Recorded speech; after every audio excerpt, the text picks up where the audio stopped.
Next speaker is Shri Vaiko ji, MDMK.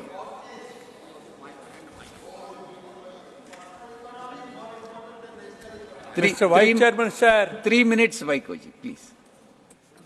I am so thankful to you for giving me this opportunity to participate in the discussion on the economic situation in the country. India's current GDP is 3.75 trillion US dollars, which the present BJP government claims it would go to 5 trillion in 2025. But who will be benefited by this growth? It is a jobless growth. Unemployment is increasing. As on October 2023, it is 10.505%. The educated unemployed youth in the country are struggling to get employment opportunities. We are witnessing every year 1 crore job loss in our country, and the wages of the workers are falling drastically. We are witnessing the continuing agrarian crisis. You have promised doubling the farmers' income, but unfortunately, farmers' income did not get doubled, but at the same time, suicides of the farmers got doubled. Our banks are in deep crisis. What is the remedy that they are putting forward? The bank NPAs are rising, and the government is providing further concessions to the corporates to write off their loans, but they are not prepared to reduce or write off the loans of farmers, students, and small entrepreneurs in the MSME sector. This country has also faced inflationary pressures over the years, influencing the current unemployment rate in India.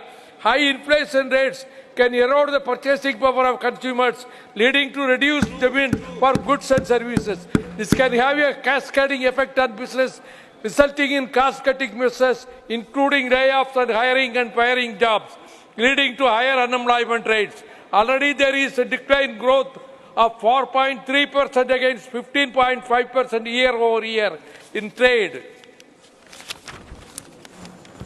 Transport, hotels and communications industry. As I said, inflationary pressures lead to price rise in the essential commodities. Raw cotton prices increase in the inputs for agriculture and livestock. Higher GST rate for common items are reducing the purchasing power of the common man. The structure of public sector undertakings in your regime is crumbling. One by one, the public sector unit is sold to the corporate giants. When the crude oil is sold at a lower price in the international market, I am not able to understand why the union government is not reducing petroleum retail price to the common people. The price of LPG has been increased manifold in the last 2 years, and it is now beyond the affordability of the poor people.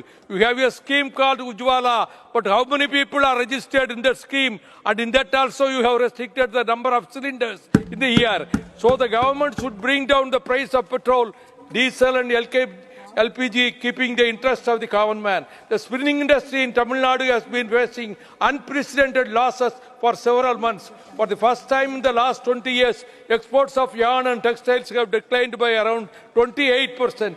A mill having about 10,000 spindles would produce 2,500 kilograms of yarn per day, which is incurring a loss of 1 lakh per day. The structure of state finance is also very much affected. After the introduction of GST, the revenue has come down. There is no proper distribution of GST collections to the states. The states which are supporting the ruling party at the center are given a favorable position as compared to the states which are ruled by the opposition parties. Our state, Tamil Nadu, is not getting its rightful due from the... 1 minute, sir. From the GST collections despite demands from the state government. The recent big jump cyclone has created havoc on the coastal districts of Tamil Nadu, apart from Andhra Pradesh. Our fishermen have lost their livelihood for the last 6 days. Their boats and nets have been washed away. The farmers have lost their standing crops due to waterlogging. In the city of Chennai, the whole city was submerged due to unprecedented heavy rains for the last 2 days. Though the state government is doing its best by providing shelter and food at the community centers for the people living in the low-lying areas, it is the due fury of mutual nature, which is a big challenge. Conclude. The union government should rescue and relief materials and financial assistance to the state without delay.